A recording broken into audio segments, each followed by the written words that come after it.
वाकई क्या हालत हो गई है।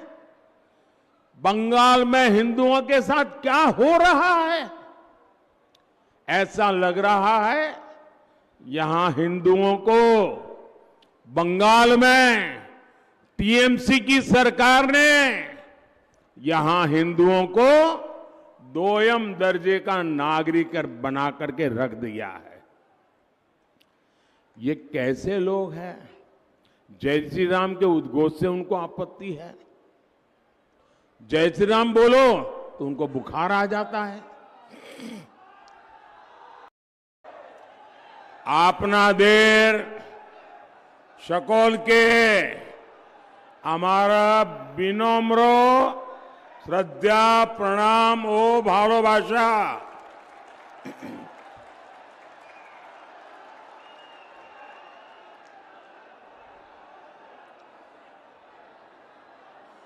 आज भी यहां इतनी बड़ी संख्या में आप सब हमें आशीर्वाद देने आए हैं। माताएं बहनें भी बहुत बड़ी संख्या में आई हैं। इस समय तो घर में माताओं बहनों को बहुत काम रहता है। खाना पकाना, घर के काम करना, ये सब छोड़ के इतनी बड़ी तादाद में आप आए हैं। ऐसा लग रहा है ये मेरा परिवार। आज मुझे उनके दर्शन करने का अवसर मिला है। साथियों, मुझे देश ने इतना आशीर्वाद दिया है। आप सबने मुझे इतना आशीर्वाद दिया है, शायद कोई इंसान अपने जीवन में ऐसी कल्पना तक नहीं कर सकता है। शायद दुनिया में कोई इंसान कल्पना नहीं कर सकता है कि ईश्वर रूपी जनता जनार्दन इतने आशीर्वाद बरसाएं और लगातार बरसाएं और सालों साल ये आशीर्वाद बढ़ता ही जाए, बढ़ता ही जाए, बढ़ता ही जाए। जीवन में इससे बड़ा संतोष क्या होता है। मेरे प्यारे देशवासियों, आप भी जानते हैं, अगर पद की लालसा हो, प्रतिष्ठा की लालसा हो, पीएम पद की लालसा हो, तो एक बार इंसान पीएम के शपथ ले ले, फिर उसके जीवन में वो ऊंचाई तो प्राप्त हो ही जाती है। इतिहास में नाम दर्ज हो ही जाता है। तो फिर लोगों को लगता है कि मोदी जी दो बार एमपी रहे, पीएम रहे, दुनिया में इतना नाम हो गया। अरे कभी तो आराम करो। लेकिन मेरे देशवासियों, मैं मौज करने के लिए पैदा नहीं हुआ। मैं खुद के लिए जीना नहीं चाहता हूं। मैं तो आप सबकी चरण रज माथे पर चढ़ाकर आपकी सेवा का संकल्प लेकर ये महान भारत माता के 140 करोड़ देशवासियों की सेवा करने के लिए निकला हूं।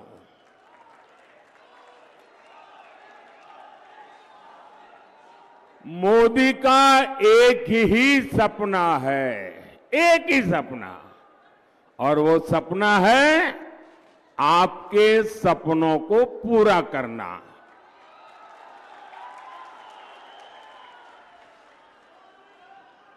मुझे ज्यादा से ज्यादा आशीर्वाद चाहिए ताकि मैं ज्यादा से ज्यादा आपकी सेवा कर सकूं, ज्यादा से ज्यादा देश की सेवा कर सकूं।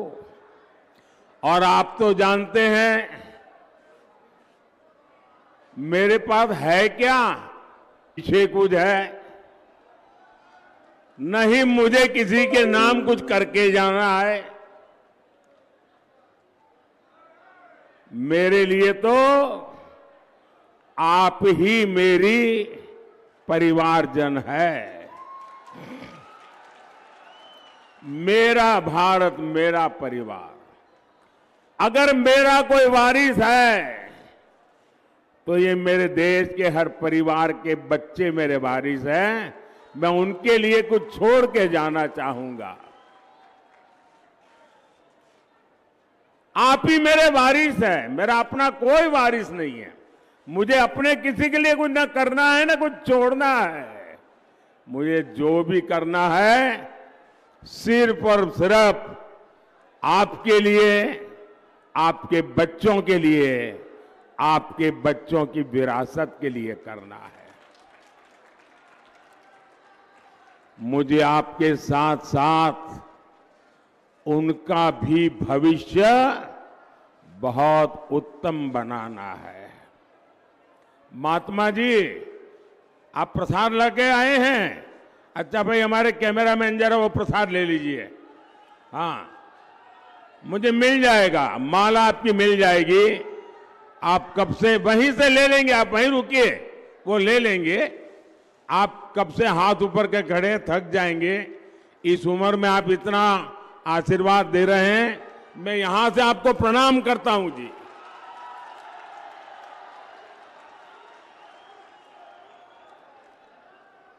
भाइयों और बहनों, मोदी विकसित भारत बनाने के लिए, आत्मनिर्भर भारत बनाने के लिए दिन रात एक किए हुए हैं। आखिर क्यों? ये मैं अपने लिए नहीं कर रहा हूं, मैं अपनों के लिए कर रहा हूं। और मेरे अपने मतलब मेरा भारत मेरा परिवार। आपके सपनों के लिए संकल्प लेकर के जी रहा हूं। मेरे प्यारे भाई बहन, जब मैं गरीबी देखता हूं,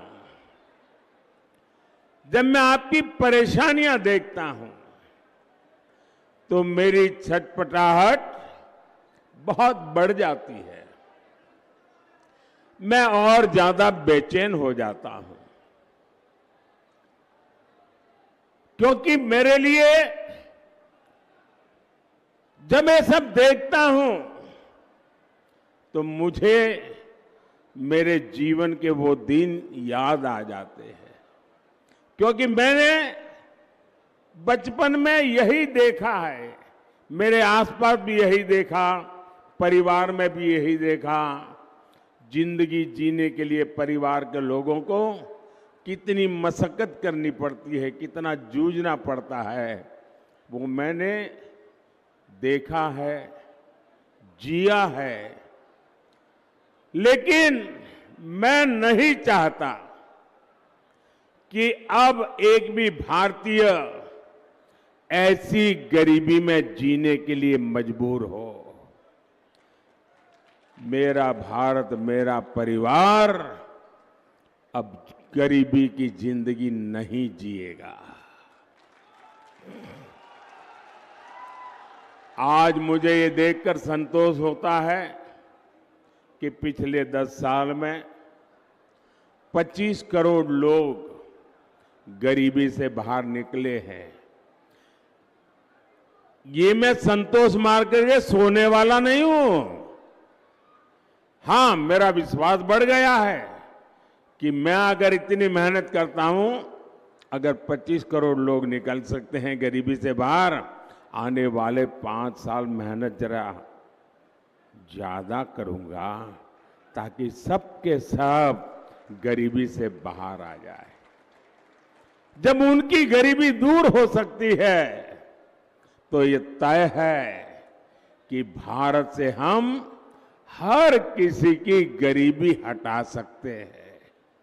इसलिए मैं जी तोड़ मेहनत कर रहा हूं और मैंने देखा है कि मेरी मेहनत में रंग भर दिया है मेरे देश के गरीबों ने।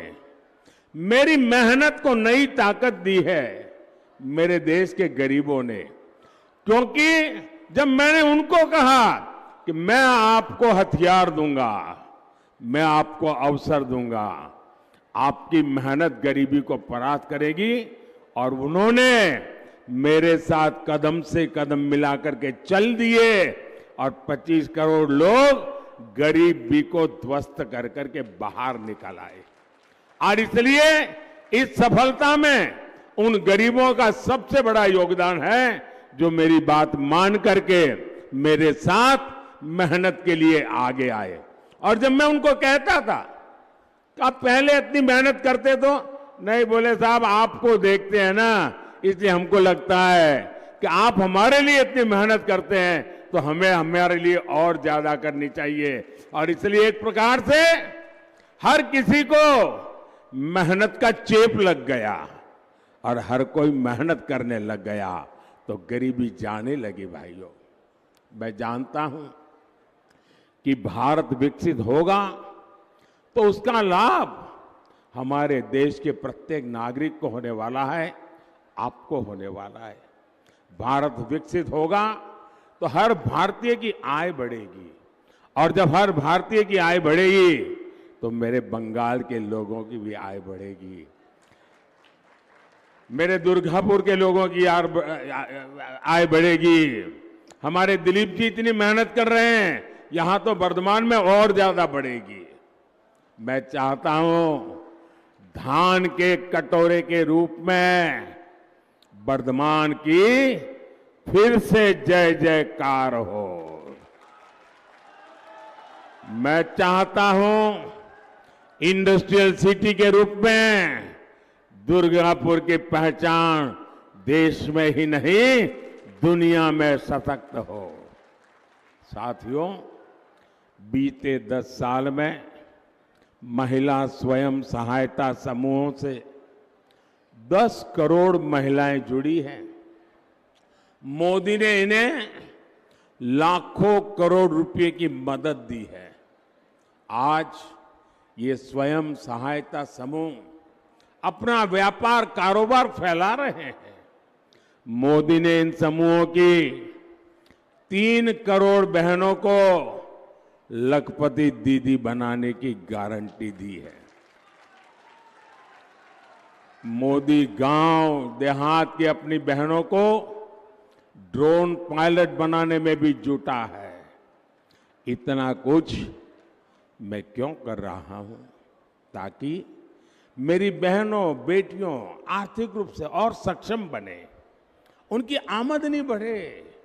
लेकिन साथियों, ये टीएमसी, ये लेफ्ट और ये कांग्रेस वाले कर क्या रहे हैं? ये दिन रात क्या कर रहे हैं? मोदी का सिर लाठी मारकर फोड़ देंगे। ये कहते हैं मोदी को गोली मार दो। लेकिन मैं भी डरने वालों में से नहीं हूं। और ये नामदार लोग समझ लें, कामदार कभी डरते नहीं हैं। ये नामदार लोग समझ लें, गरीब ने कभी डर करके जिंदगी जी नहीं है। और मैं गरीबी से निकला हूं तो डरना तो मेरी डिक्शनरी में ही नहीं है। और हम गरीब लोग जीत के बड़े पक्के होते हैं। एक बार ठान लिया मतलब ठान लिया। मैंने भी ठान लिया है, जितनी नफरत मुझसे करोगे, जितनी गालियां मुझे दोगे, मैं उससे ज्यादा देशवासियों की सेवा करूंगा।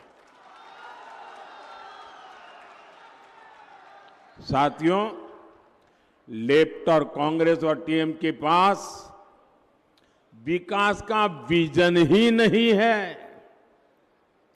लेफ्ट, कांग्रेस और टीएमसी किसी राज्य का क्या हाल कर सकती है, ये आप लोग अच्छी तरह जानते हैं। ये बगल में त्रिपुरा लेफ्ट वालों ने तबाह करके रखा था। 35 साल राज किया और पिछले 5 साल में बीजेपी ने पूरे त्रिपुरा की जिंदगी बदल दी। दोस्तों, लेफ्ट वाले गए तो विकास का सूरज उगने लगा। आपके सामने जीता जागता उदाहरण है। देश का विकास करना ये इनके बस की बात नहीं है। इन्हें बस एक ही काम आता है, वोट के लिए समाज को बांटो, देश को बांटो। मैंने कल टीवी पर देखा, यहां बंगाल में टीएमसी के एक एमएलए ने सरेआम धमकी दी। वो कह रहे थे कि हिंदुओं को 2 घंटे में भागीरथी में बहा देंगे। ये कौन सी भाषा है भाई? ये कौन सा पॉलिटिकल कल्चर है? हिंदुओं को बहा दोगे? वाकई क्या हालत हो गई है? बंगाल में हिंदुओं के साथ क्या हो रहा है? ऐसा लग रहा है यहां हिंदुओं को बंगाल में टीएमसी की सरकार ने यहां हिंदुओं को 2ym दर्जे का नागरिक बना करके रख दिया है। ये कैसे लोग हैं? जय श्री राम के उद्घोष से उनको आपत्ति है। जय श्री राम बोलो तो उनको बुखार आ जाता है।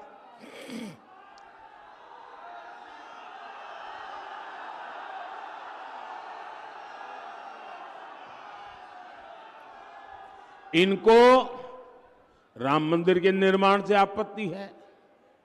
इन लोगों को रामनवमी की शोभा यात्रा से आपत्ति है।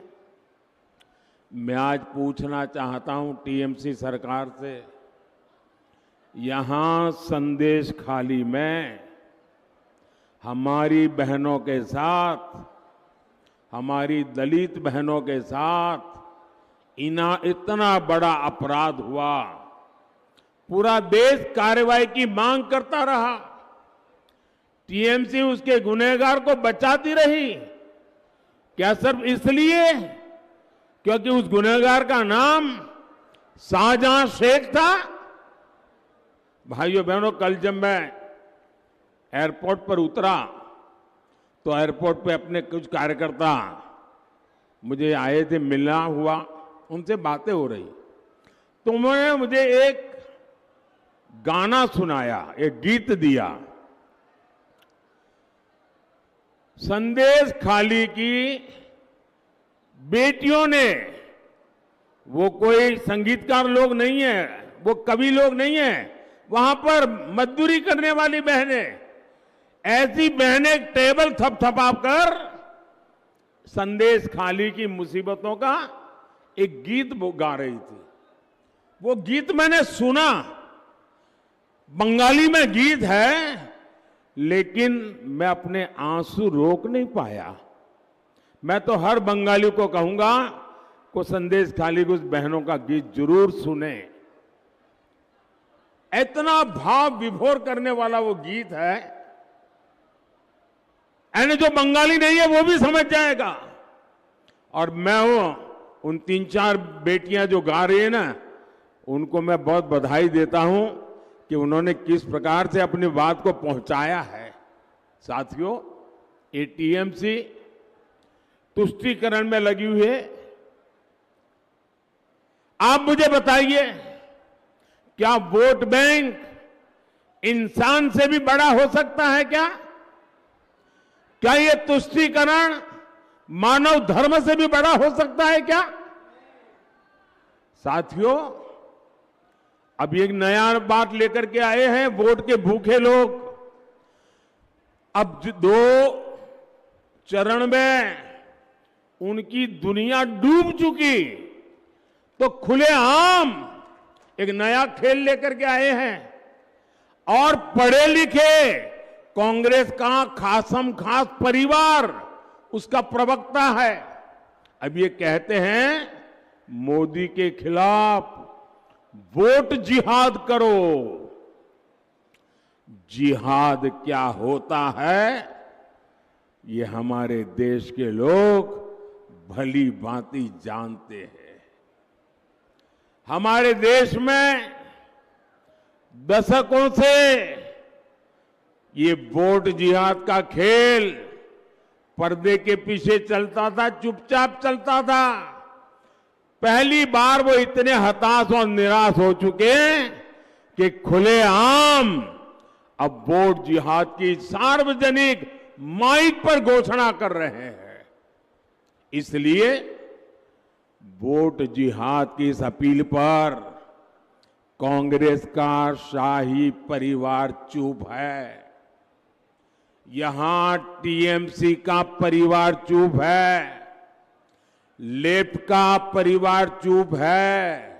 यानी कांग्रेस हो, लेफ्ट हो, टीएमसी हो, ये इंडी अलायंस के जो भी चट्टे बट्टे हैं सारे के सारे वोट जिहाद से सहमत है।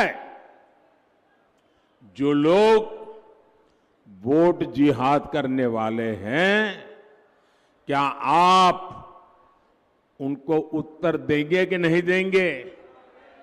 उत्तर देंगे कि नहीं देंगे? कैसे उत्तर देंगे? कैसे उत्तर देंगे? पूरी ताकत से वोट करके उत्तर देंगे और हम हमारा वोट देश के लिए देंगे। हम प्रतिक्रिया नहीं करते हैं, हम विकसित भारत के लिए वोट करेंगे। আপনি দেশের নামে আপনি দেশের নামে ভোট করুন, বিকশিত ভারতের জন্য ভোট করুন। साथियों, टीएमसी हो, कांग्रेस हो या लेफ्ट हो, ये जो इंडिया अलायंस है ये अपने वोट बैंक के हितों के लिए कुछ भी कर सकते हैं। आप देखिए, कांग्रेस के नेता घोषणा कर रहे हैं कि आपके मकान, आपकी दुकान, आपके खेत, बहनों के गहने सबका एक्सरे करेंगे। बताइए, आपके लॉकर का एक्सरे होगा, आपके घर में क्या पड़ा हो इसका एक्सरे होगा, आपकी दुकान में क्या है एक्सरे होगा, आपके पास क्या कमाई हुई है उसका एक्सरे करेंगे। ये लोग आपकी कमाई का एक हिस्सा जब्त करेंगे और फिर अपनी ये जिहाद वोट बैंक वाली खास वोट बैंक है ना, उनको वो देना चाहते हैं। क्या आप अपनी संपत्ति लूटने देंगे? आप अपने गहने लूटने देंगे? आप अपना मंगलसूत्र छीनने देंगे? क्या टीएमसी और लेफ्ट ने कांग्रेस के इस खतरनाक खेल का विरोध किया क्या? क्योंकि इन सब का पर्दे के पीछे एक ही एजेंडा है। साथियों, हमारे संविधान की मूल भावना है कि भारत में धर्म के आधार पर आरक्षण नहीं दिया जाएगा। ये निर्णय संविधान सभा ने बहुत सोच विचार कर किया था। बाबा साहब आंबेडकर ने भी जीवन भर धर्म के आधार पर आरक्षण के खिलाफ बहुत कुछ कहा है, लेकिन कांग्रेस देश में धर्म के आधार पर आरक्षण देने की साजिश कर रही है। ये एससी, एसटी, ओबीसी के हक का आरक्षण उनसे छीन करके अपने खास वोट बैंक, जिहादी वोट जहां से मिलने वाला है, उनको देने के लिए संविधान बदलना चाहते हैं। मैंने सोचा कांग्रेस इतना पागलपन क्यों है उसके विषय में। तो मैंने कुछ लोगों को पूछा, मैंने कहा भाई क्या ये क्यों ऐसा कर रहे हैं। बोले उनका सीधा सीधा हिसाब है कि वो अब दलितों को, आदिवासियों को और ओबीसी उनको जबरदस्त सजा करना चाहते हैं। मैंने कहा दलित, आदिवासी और ओबीसी को सजा क्यों?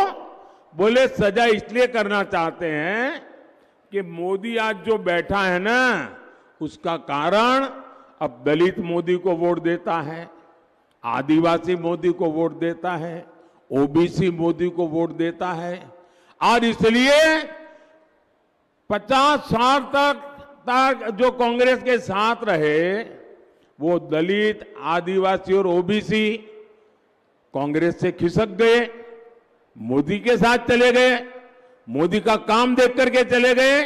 तो अब उनको लगता है कि अब दलितों को, आदिवासियों को और ओबीसी को सजा करे, और उनके पास जो सबसे बड़ा हथियार है आरक्षण का, वो लूट लें और मुसलमानों को खुश करें, धर्म के आधार पर ये आरक्षण उनको दे दें ताकि उनकी वोट बैंक की राजनीति चलती रहे।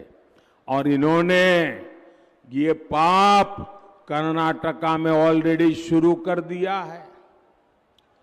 टीएमसी लेफ्ट इतने बड़े भयंकर पाप में भी चुप है, और मैं पिछले 10 दिन से लगातार कांग्रेस को 3 चैलेंज कर रहा हूं, लेकिन वो मौन रख करके बैठ गए हैं।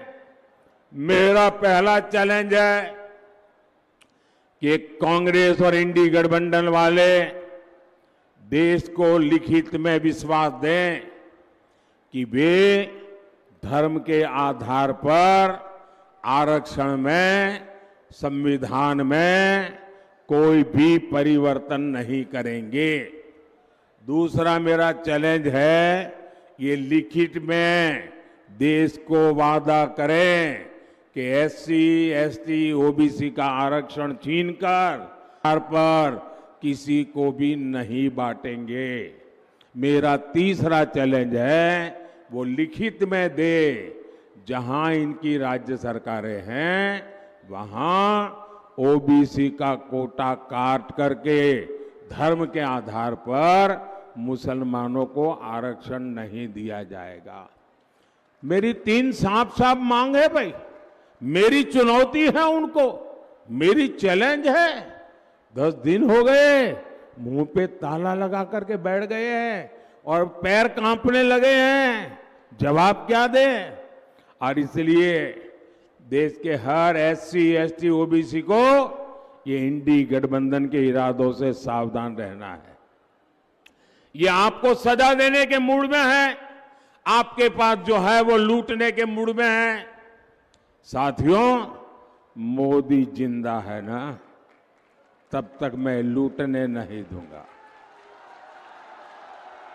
मेरे दलित, आदिवासी, ओबीसी भाई मुझ पे विश्वास करें, मोदी जिंदा है, वो आपका हक की एक भी चीज लूटने नहीं देंगे। साथियों, बंगाल साक्षी है कि कांग्रेस ने धर्म के आधार पर देश को विभाजन किया था। पड़ोसी देशों में जो हिंदू, बौद्ध, जैन, ईसाई, पारसी, ये सारे अल्पसंख्यक वहां पर रहते थे, तब उनको संरक्षण देने का वादा किया गया था। 1947 में वादा हुआ है। उस वादे को निभाने के लिए आज 75 साल तक काम नहीं हुआ। अब मोदी ने किया, सीएए कानून लाया। इनमें बहुत बड़ी संख्या में मेरे दलित परिवार है, नामशूद्र परिवार है, संथाल परिवार है, जिनके साथ वहां जुल्म हुआ, वो यहां आने के लिए मजबूर हुए। लेकिन टीएमसी, लेफ्ट और कांग्रेस, ये पूरा इंडी गठबंधन सीएए को खत्म करने की घोषणा कर रहे हैं। आप सावधान रहिए, ये अपने वोट बैंक को खुश करने के लिए किसी भी हद तक जा सकते हैं। साथियों, मीडिया के कई साथी एक्सपर्ट के साथ अब भी ये अनुमान लगा रहे हैं कि चुनाव कौन जीतेगा। अब ना किसी ओपिनियन पोल की जरूरत है, ना किसी एग्जिट पोल की जरूरत है। मैं उन्हें कब से बता रहा हूं, देश बता रहा है कि भाई रिजल्ट क्लियर है। मैंने तो पहले ही कहा था कि इनकी बड़ी ने, मैंने पार्लियामेंट में कहा था, तब तो चुनाव को 2 महीने की 3 महीने की देर थी। मैंने कहा था इनकी सबसे बड़ी नेता चुनाव लड़ने की हिम्मत नहीं करेगी, वो डर के मारे भाग जाएगी। और वो भाग करके राजस्थान गई और राजस्थान से राज्यसभा में आई, और हुआ भी यही। मैंने पहले ही बता दिया था कि शाहजादे वायनाड में हारने वाले हैं, और हार के डर से जैसे ही वायनाड में मतदान समाप्त होगा, वो दूसरी सीट खोजने लग जाएंगे। और अब दूसरी सीट पर भी उनके सारे चेले चपाटे कह रहे थे अमेठी आएंगे, अमेठी आएंगे। लेकिन अमेठी से भी इतना डर गए, इतने डर गए, वहां से भागकर अब रायबरेली में खोज रहे हैं रास्ता। ये लोग घूम घूम कर सबको कहते हैं डरो मत। मैं भी आज उन्हें कहता हूं, और बड़े जी भर के कहता हूं, अरे डरो मत, भागो मत। और आज मैं एक और बात कहूंगा, कांग्रेस इस बार पहले से भी कम सीटों पर सिमटने जा रही है। वो पहले से कम सीटें लड़ रहे हैं, तो अपने आप भी कम जाना थल है। अब देश भी समझ रहा है कि ये लोग चुनाव जीतने के लिए चुनाव नहीं लड़ रहे हैं, ये सिर्फ और सिर्फ देश को बांटने के लिए चुनाव के मैदान का उपयोग कर रहे हैं।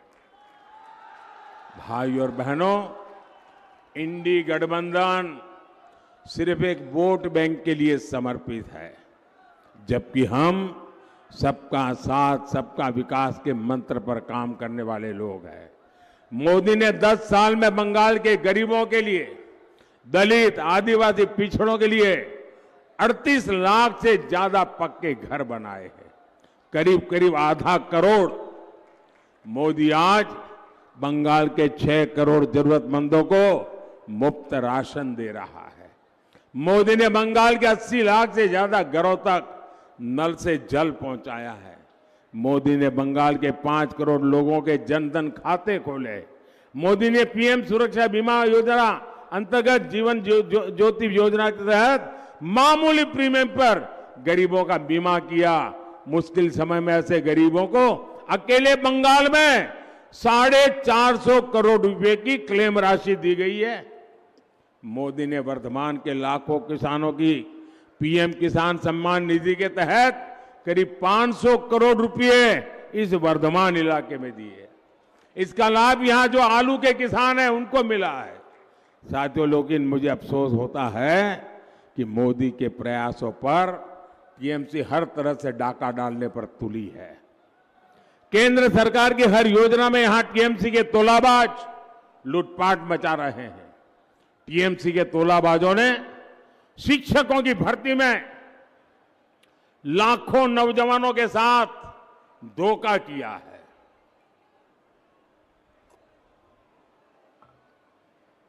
और कैसा भ्रष्टाचार हुआ, वो तो नोटों के बंडल देखे आपने। मशीन थक जाते थे, नोट गिनने वाले मशीन थक जाते थे बंगाल में, इतने रुपये मार लिए। वर्तमान तो ऐसे भ्रष्ट टीएमसी नेताओं को अब जनता भी पहचानती है, जान गई है। लेकिन साथियों, मैं जानता हूं शिक्षक की भर्ती का जो घोटाला हुआ, उसमें जो पीड़ित है उनकी जिंदगी कितनी बदहाल हुई है। और मेरे अध्यक्ष जी यहां बैठे हैं बंगाल के, मैं उनको एक जैसे ही वायनाड में मतदान समाप्त होगा वो दूसरी सीट खोजने लग जाएंगे। और अब दूसरी सीट पर भी आज भी यहां इतनी बड़ी संख्या में आप सब हमें आशीर्वाद देने आए हैं। माताएं बहनें भी बहुत बड़ी संख्या में आई हैं। इस समय तो घर में माताओं बहनों को बहुत काम रहता है, खाना पकाना, घर के काम करना, ये सब छोड़ के इतनी बड़ी तादाद में आप आए हैं। ऐसा लग रहा है ये मेरा परिवार।